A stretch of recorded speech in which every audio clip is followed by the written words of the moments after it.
práctico, les busqué todos los ejemplos que pillé en todos los libros. Ahí está de Goodman, está de Flores.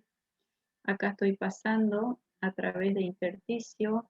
Estos son los transportadores, fíjense, vienen, engloban el fármaco y lo vamos a pasar para el otro lado. Por eso es que decimos que son selectivos y saturables. Este es otro tipo de transportador, va englobando al fármaco y lo echa hacia circulación sistémica, ¿no? para llegar a sangre. ¿Ok? Acá una difusión facilitada, nada más para tener una idea mental.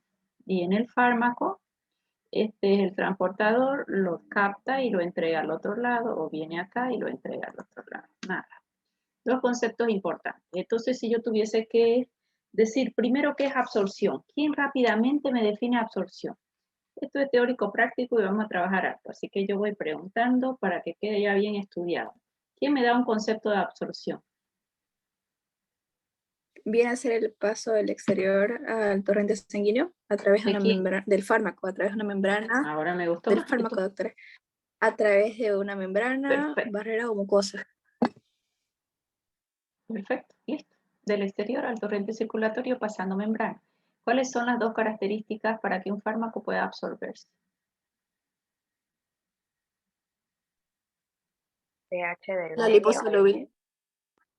Ya, la liposolubilidad es la que manda. ¿Y la liposolubilidad de qué depende? pH del medio Del y fármaco. pK del fármaco. Ustedes han visto que en el mismo paciente, si cambia el pH de intestino, de estómago, va a haber también disminución o aumento de absorción, ¿ya? Y luego vemos concepto de biodisponibilidad, que ya lo hemos dicho antes. ¿Quién me quiere decir qué es biodisponibilidad y cuáles son los dos factores que yo voy a contemplar para hablar de biodisponibilidad? Volando. Ay, el que está hablando apague el micrófono. Otro. ¿Porcentaje de total del fármaco que se administra y llega a circulación? Porcentaje. Esa es una definición. Es el porcentaje del fármaco que llega a circulación. Porcentaje del fármaco que llega a circulación sistémica. O sea que nunca la biodisponibilidad va a decir 8 miligramos, no, va a decir 8%, 10%, 20%, 40%, ¿de acuerdo? Bien, entonces el porcentaje de fármaco que llega a circulación sistémica. ¿Y cómo se ha determinado? De la cantidad de fármaco administrada, cuánto llega y en qué tiempo llega. Esas son las dos variables, ¿ya? Si se les pregunta, ¿y cuáles son las variables de biodisponibilidad? ¿Cuánto llegó del fármaco que yo di y en cuánto tiempo llega? Si yo estoy diciendo que mi fármaco tiene un 40% nada más de biodisponibilidad, ese dato ya lo traen los libros. Ya no es que, si bien va a haber X variabilidad más o menos según los pH del medio y de un individuo a otro, siempre ya está determinada la biodisponibilidad. ¿Qué significa un 40% de biodisponibilidad? 40% de fármaco se va a poder absorber y pasar a circulación. De todo lo que di, solo el 40%. Muy pocos fármacos tienen 100% de biodisponibilidad. ¿Saben quién tiene un 100% de biodisponibilidad? Que prácticamente es lo mismo dar vía oral que endovenoso. La levofloxacina es una quinolona fluorada. Levofloxacina.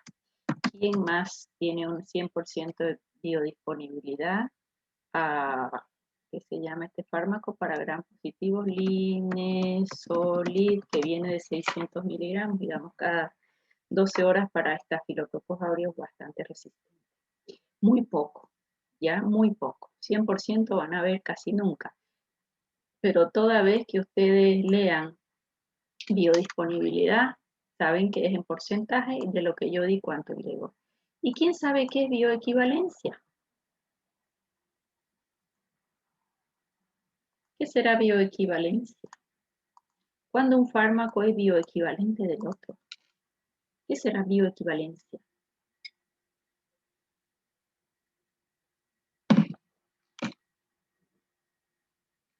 Vamos, ¿qué será bioequivalencia? ¿Cuándo son dos fármacos bioequivalentes? Los fármacos son bioequivalentes cuando tienen estudios con similares, nunca va a ser idéntica, biodisponibilidad. Esos son fármacos bioequivalentes. ¿Por qué es tan interesante saber esto de la bioequivalencia?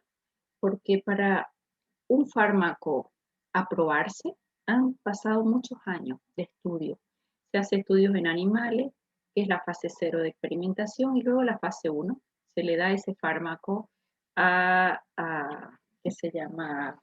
A personas que son voluntarios, no pacientes, y se les mide su función renal, su función hepática, se ve reacciones adversas, y después a un grupo pequeño de pacientes, y la última fase, mayor número de pacientes. Quien entra de voluntario siempre tiene buena función renal, buena función hepática, no toma otros fármacos, o sea que su única patología es esa para lo que se está probando el fármaco, condiciones ideales. Ese fármaco, quien lo descubrió, por ejemplo, hablemos de un sildenafil, que la Pfizer, todo el mundo sabe que el sildenafil es un medicamento innovador de la Pfizer. Entonces la Pfizer invirtió años hasta que logró patentar sildenafil. Y cuando se patenta un fármaco, tiene 10 años de patente y solo él lo puede comercializar, aunque ahora ya han bajado en años. ¿Para qué? Para que él recupere su dinero. Pero ya una vez cubre la patente, cualquier laboratorio puede hacer sildenafil, ya no con el nombre de Viagra. Viagra es el nombre de fantasía que le pone el laboratorio Pfizer. Entonces yo tengo mi propio laboratorio y puedo hacer simplemente con sildenafil. Y ahí viene el gran problema con el que nos encontramos los médicos a veces. Nuestro ley del medicamento te dice prescriba con nombre genérico. Prescribe sildenafil nombre genérico y probablemente ese sildenafil no tenga estudios de biodisponibilidad o bioequivalencia respecto al innovador. ¿Y quién te asegura que tiene la misma concentración y hace el mismo efecto que el innovador si no tiene los estudios? Y ahí viene el gran problema en nombre genérico y medicamento genérico. ¿Será lo mismo nombre genérico que medicamento genérico? ¿Qué opinan ustedes? ¿Será lo mismo nombre genérico que medicamento genérico? No, doctor. Diferencia, volando. El nombre genérico es el que se lo prescribe mundialmente a un fármaco. Y, Sí, y el fármaco genérico sería la biodisponibilidad y bioequivalencia respecto al fármaco innovador. tiene biodisponibilidad y bioequivalencia respecto al innovador. Es bioequivalente del innovador. ¿Qué significa? Que este es el innovador y estos son los 5 pacientes, por dar un número, que yo estoy dando del fármaco que yo estoy elaborando con el nombre genérico. Si sus biodisponibilidades son similares, por ejemplo, acá llega a un 40%, acá a un 38%, ok, porque siempre hay un pequeñito margen. Ellos son bioequivalentes, ¿ya? O sea que, ¿qué es bioequivalencia? Dos fármacos son bioequivalentes cuando tienen similares biodisponibilidades. Para pasar de nombre genérico a medicamento genérico, es importante hacer estudios de biodisponibilidad para determinar que son bioequivalentes. En ese caso, sí, usaríamos todos los medicamentos genéricos con mayor confianza si tuviesen estudios de bioequivalencia, más eso no ocurre. Acá en Bolivia, el que quiere poner su laboratorio, empieza a fabricar fármacos que tienen liberado su patente, más no tienen estudios de bioequivalencia. Entonces, no te asegura que exactamente va a tener la misma biodisponibilidad que el fármaco innovador. ¿Quedó mejor? ¿Quedó alguna duda en eso? No. Yo creo que de eso hemos hablado ya bastante en la anterior clase, ¿no? Anteriores clases. ¿Alguien tiene duda ya en biodisponibilidad y bioequivalencia? Nada. Ok, seguimos avanzando. ¿Cuáles son los factores que determinan la absorción? Lo hemos repetido tantas veces porque la profesora repite mucho para que aprendan por repetición, que ya está, aprendido. Liposolubilidad. Solo se absorbe lo liposoluble. Pregunta de millón, ¿y de qué va a depender? Del pK del fármaco, que es característico de él, y aquí falta pK del fármaco y pH del medio. ellos van a determinar la concentración de fármaco que va a poder absorberse. ¿Mm? No se olviden nunca, pH del medio, pK del fármaco. ¿Quién se va a absorber? La fracción liposoluble. Los equilibrios nunca son 100%, aunque hay algunos fármacos que tienen tan buena liposolubilidad que se absorben el 100%, pero es muy poco. Bueno, fenómeno de primer paso. ¿Por qué puse acá fenómeno de primer paso y tengo un hígado? Todos los libros te hablan de fenómeno de primer paso hepático, pero yo pongo primer paso porque hay una fracción de fármaco que va a sufrir un primer paso intestinal.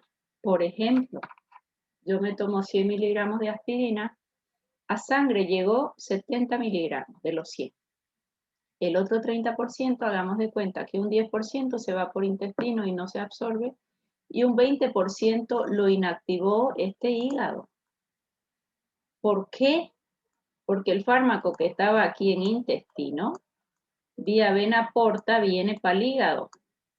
Y el hígado, si este es el fármaco, lo va a biotransformar y pierde actividad. Aunque pase a sangre, ya no es activo.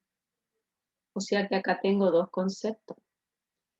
Un fármaco que se va a ir sin absorberse, fenómeno de primer paso intestinal, y un fármaco que se va a biotransformar en el hígado antes de llegar a circulación sistémica y se llama fenómeno de primer paso hepático.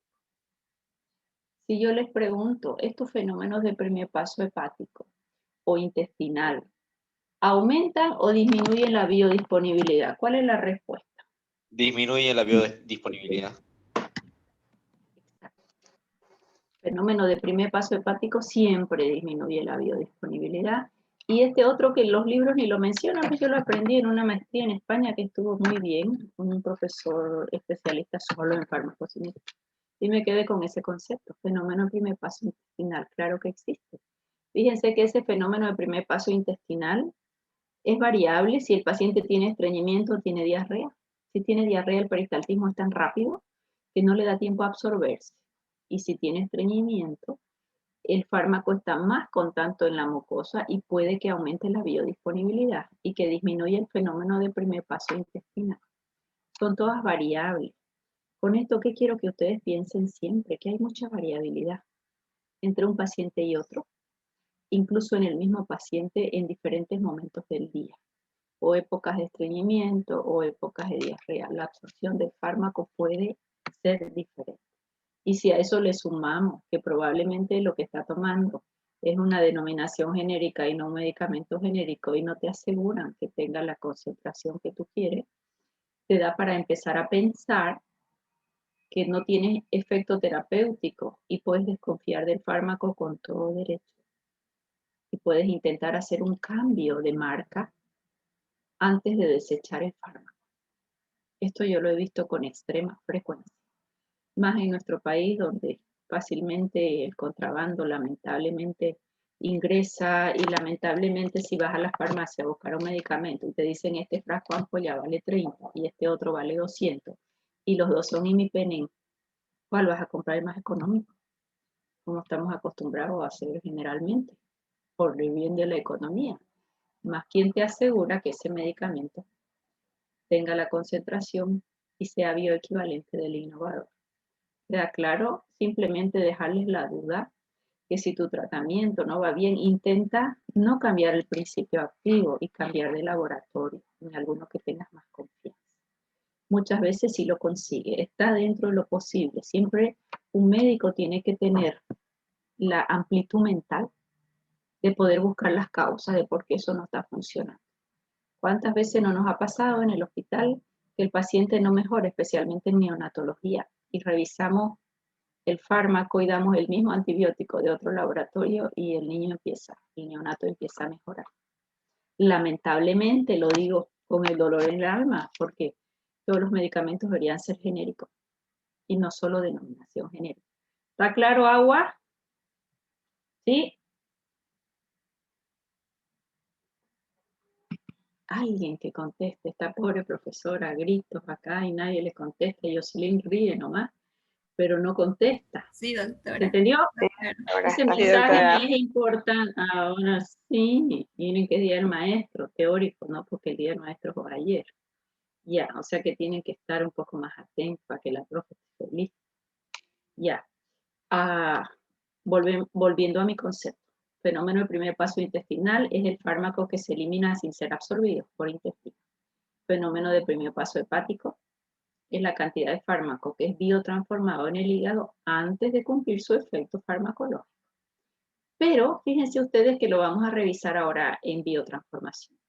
Muchas veces esta primera biotransformación lo activa el fármaco. Él era inactivo. Lo agarra el hígado, lo biotransforma y recién se activa. Es el caso del fármaco que conocen enalapril. Enalapril es inactivo, pero ¿cómo inactivo? Si él va a bloquear a la enzima convertidora de angiotensina, no va a haber angiotensina 2, entonces no hay vasoconstricciones, es un vasodilatador, no va a haber aldosterona, entonces se va sodio, le acompaña el agua, baja la volemia, baja presión, ¿ok? Pero eso no lo hace el enalapril. El enalapril tiene que oxidarse, fase 1 de biotransformación hepática, y cuando se oxida recién pasa a enalaprilat, y como enalaprilat recién tiene ese mecanismo de acción de ser un IECA, inhibidor de la enzima convertidora de angiotensina. Generalmente, primer paso inactiva el fármaco, pero no siempre. A veces lo activa, en muy pocos casos. ¿Está claro? ¿Sí? Fenómeno primer paso, hepático intestinal. Los dos me disminuyen la biodisponibilidad, generalmente.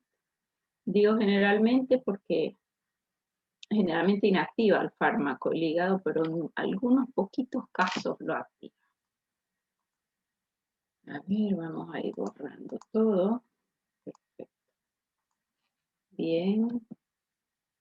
Aquí más bonito teníamos, ¿verdad? El intestino, vía vena porta, al hígado. Toda la circulación intestinal desemboca al sistema porta. A nivel hepático es metabolizado y una fracción puede irse. Esto lo vamos a ver luego. Ya. Ok. Entonces ya hemos hablado de absorción. Hemos visto los mecanismos, qué es absorción, qué es biodisponibilidad, qué es bioequivalencia, características para que un fármaco se absorba. Todo eso a alguien le va a tocar en examen absorción y lo tiene que saber. En realidad lo tiene que saber para siempre, ¿no? Pero en examen un solo tema es absorción. Concepto, mecanismos de absorción, características de absorción, qué fenómeno de primer paso hepático, qué fenómeno de primer paso intestinal, qué son fármacos bioequivalentes. ¿Ya? Ok. Ahora cuando veamos vías de administración, ¿por dónde yo voy a colocar el fármaco? Y para mí la mejor forma de clasificarlos, vamos a insertar un texto, a ver, voy a agarrar el programa ya para no irme por las ramas. Ya. La vamos a clasificar las vías de absorción en vías indirectas o mediatas. Y en vías directas o inmediatas. Concepto sencillo, ¿qué es una vía indirecta o mediata? Es el paso por membranas o barreras sin utilizar una aguja. Solo el fármaco va a absorberse a través de membranas, a través de barreras, a través de mucosa. ¿Ya? Y tenemos ahí una vía por la mucosa digestiva, una vía de administración respiratoria. Tenemos otra genitourinaria. Bien. Y las vías directas o inmediatas es todo lo que va a usar una aguja. Y si yo digo, ¿qué va a usar una aguja en vía de administración? Desde una vía intravenosa, una vía intramuscular, una vía subcutánea, una vía intradérmica, una vía que sea raquídea, una vía peritoneal, intramuscular, etc. Entonces, dos grandes grupos de vía de administración. Vías indirectas, no hay ruptura de tejido, el fármaco va a pasar a través de membranas, mucosas, barreras, y podemos usar la vía digestiva, que ya vamos a ver cuáles hay, porque tengo la sublingual y la vía oral. La vía respiratoria, qué característica tendrá que tener el principio activo, la vía genitourinaria, y genitourinaria, ya. Me falta acá, bueno, la rectal entra en digestiva. En vía digestiva entra la vía oral, entra la vía sublingual y entra la vía rectal, ¿ya? Respiratoria, una sola, y genitourinaria, ya sea vía vaginal en las mujeres o urinaria en hombres y mujeres, que es una vía muy más complicada como vía de absorción, ¿ya? Mientras que las vías directas o inmediatas, ya lo busqué todo, bueno, lo vamos a buscar, ya. Mientras que la vía directa o inmediata rompe tejido, usa una aguja, y es todo lo que use una aguja. Ahora vamos a dar características en cada uno. Si yo hablo de una vía oral, ¿qué tengo que saber de una vía oral? En una vía oral tengo que saber que se va a absorber solo la fracción liposoluble, tengo que saber que depende del pH del medio, del pK del fármaco. ¿Qué más tengo que saber de una vía oral? Los mecanismos en las vías de absorción para administrar un fármaco de vía oral. Tendrán que saber qué formas farmacéuticas se administran en vía oral y qué características tiene cada una de ellas. Si es una solución, si es un jarabe, si es una suspensión, si es una cápsula, un comprimido, si tiene cubierta entérica, si es de liberación sostenida. Y ahora, en la vía sublingual, ¿quién se podrá absorber debajo de la lengua? Si yo pongo ahora una aspirina debajo de mi lengua y espero y sigo esperando, ¿se va a absorber algo? No. No, doctora. ¿Por qué? ¿Por qué? ¿A quién se le ocurre algo? ¿Qué ¿Por el tendrá? pH del medio? ¿De nuevo? ¿Por el pH del medio? Yo te puedo tener una saliva ácida o menos ácida. No te preocupes por el pH del medio. ¿Por la forma farmacéutica? Adecuado para disolverse allí. A ver, en el chat dice, ¿por qué es hidrosoluble? Si es hidrosoluble, ¿se absorbe? Si yo coloco agua debajo de mi lengua, ¿se absorbe?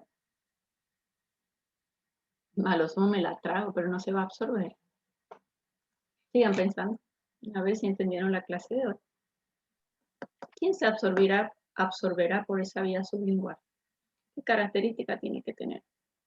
Un Tiene que fármaco ser que debe muy ser bastante liposoluble. Liposoluble.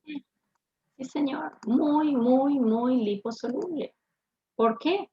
Porque tiene que atravesar mi doble membrana lipídica. O sea que cualquier fármaco, una aspirina es liposoluble, no se va a absorber. ¿El agua es liposoluble? No. O sea que la vía sublingual solo se va a absorber fármacos muy, muy liposolubles. Pero, ¿la liposolubilidad cambia o no cambia con el pH del medio?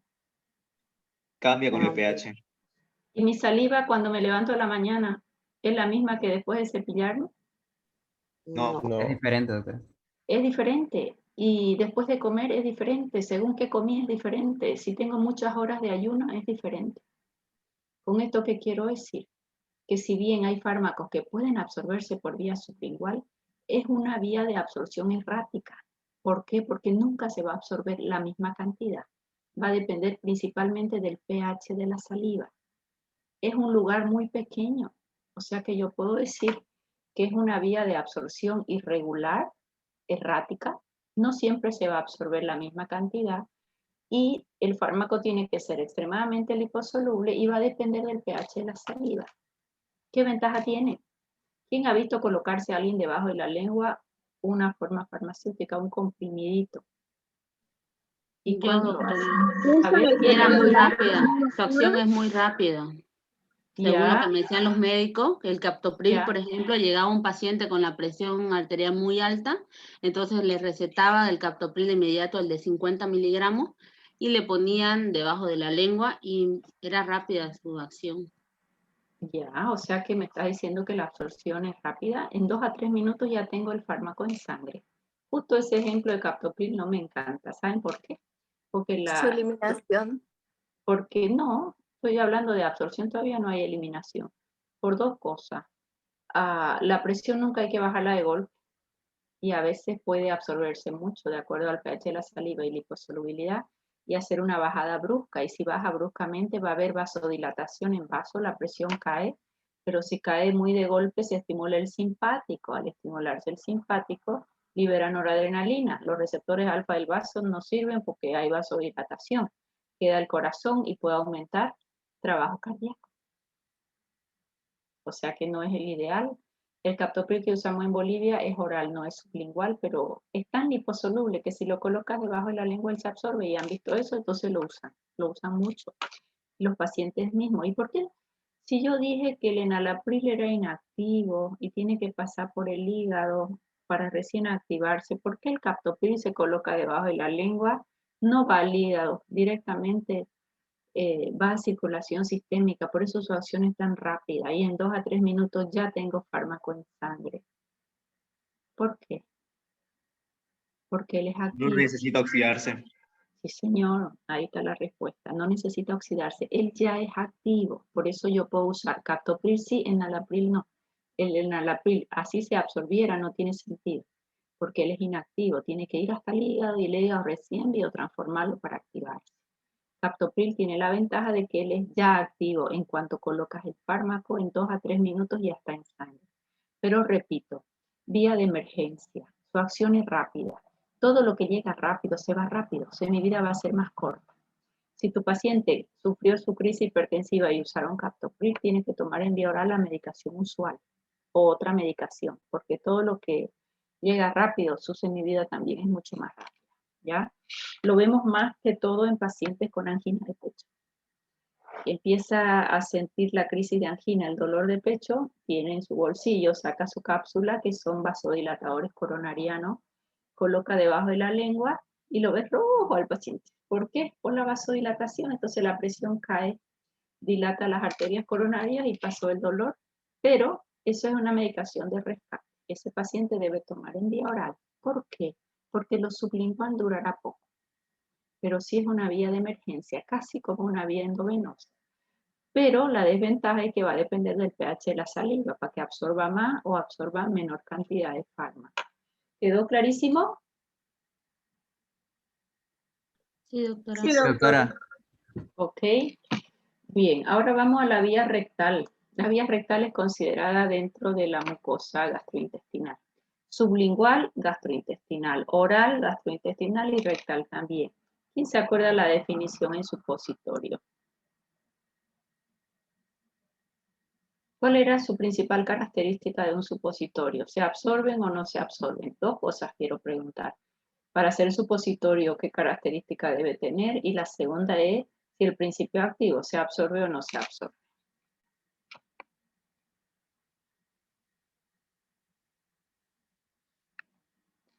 Nadie habla.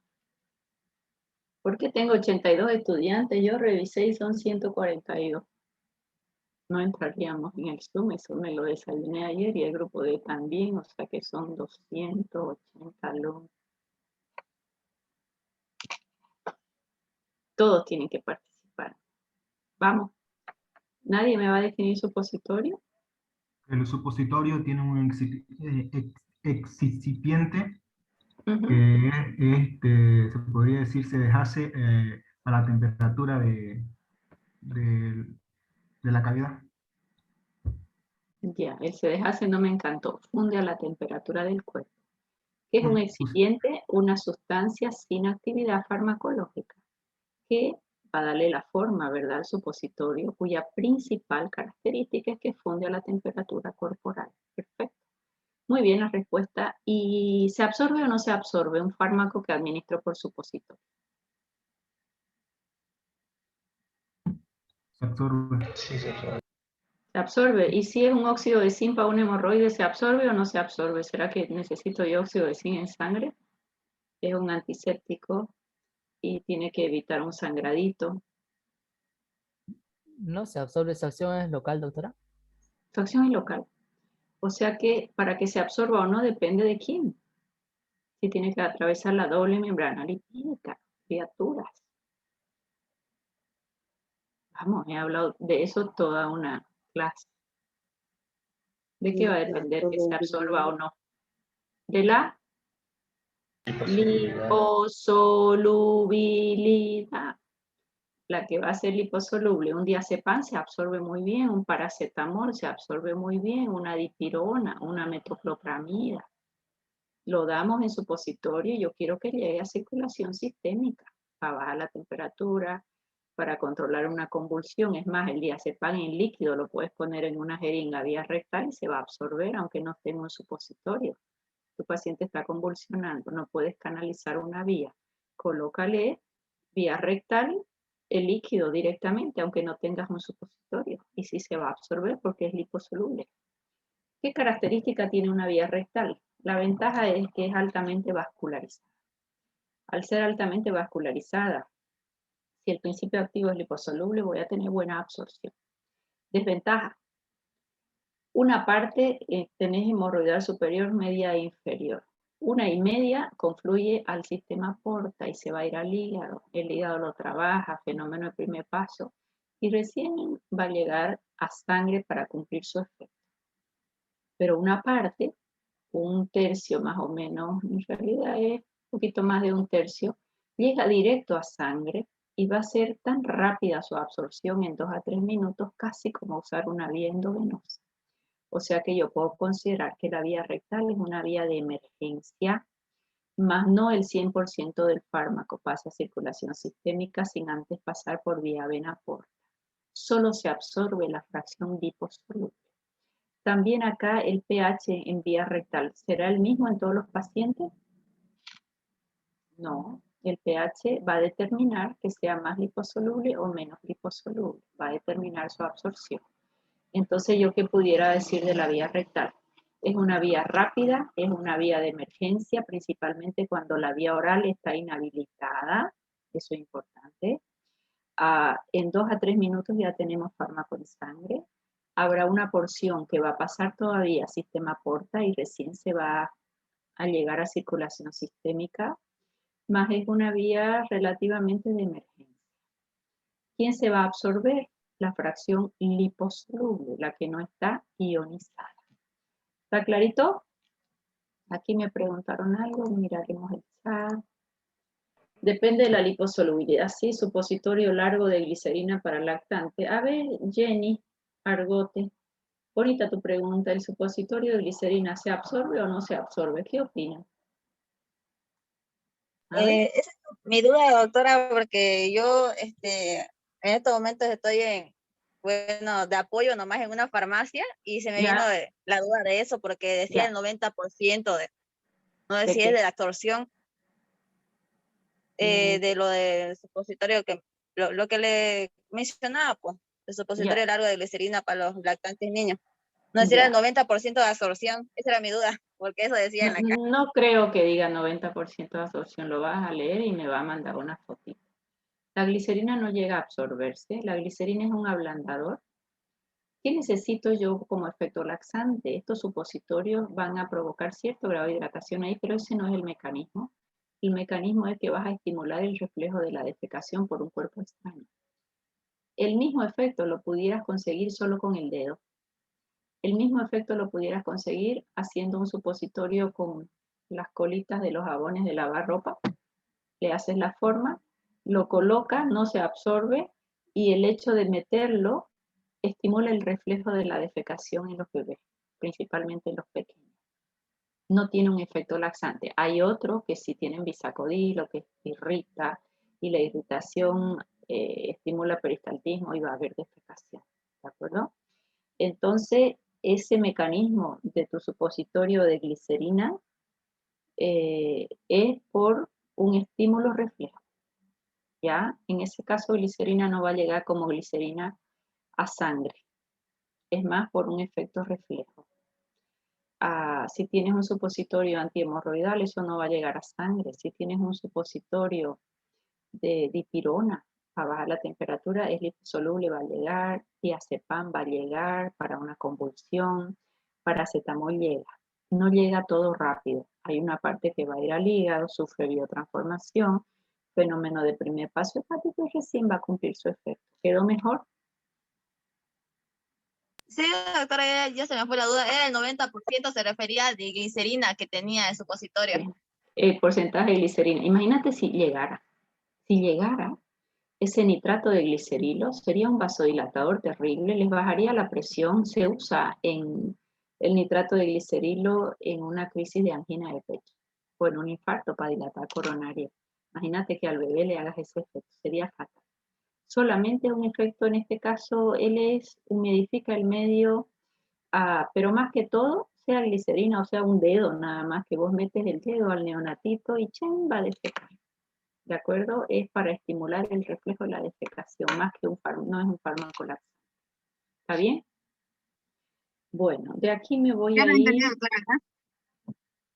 Sí, es 90% de glicerina, lo que debe decir en el envase, ¿ya? Me voy a seguir con las vías orales acá, o la vía que no usa aguja, intramuscular usa aguja, intravenosa, subcutánea, tópica. Me quedo acá. Características para que un fármaco, un principio activo por vía tópica se pueda absorber. Vamos. La liposolubilidad, doctora. Muy, muy, muy liposoluble. ¿Quién sabe algo que se absorba por piel? ¿Quién conoce? La hidrocortisona. Lidocaína, anestesia. La lidocaína no se absorbe por piel. aunque ponga- La hidrocortisona. Hidrocorticoides. Diclofenaco en gel, doctora. Diclofenaco no se absorbe. Alcoder no se absorbe. A ver, todinga. Van a mirar bien en detalle todo lo que me están diciendo. Alcoder tiene un antimicótico, gentamicina, que no se va a absorber nunca porque es hidrosoluble, y corticoides. Los corticoides, si la piel está un poquito como la piel de un bebé, por ejemplo, algo puede absorberse. Los corticoides pudieran absorberse, pero hoy en día se hacen corticoides dérmicos de baja liposolubilidad para acción tópica o local. Me dijeron lidocaína. La lidocaína no, te ponen en spray para meterte la manguera, hacerte una endoscopía, acción tópica o local.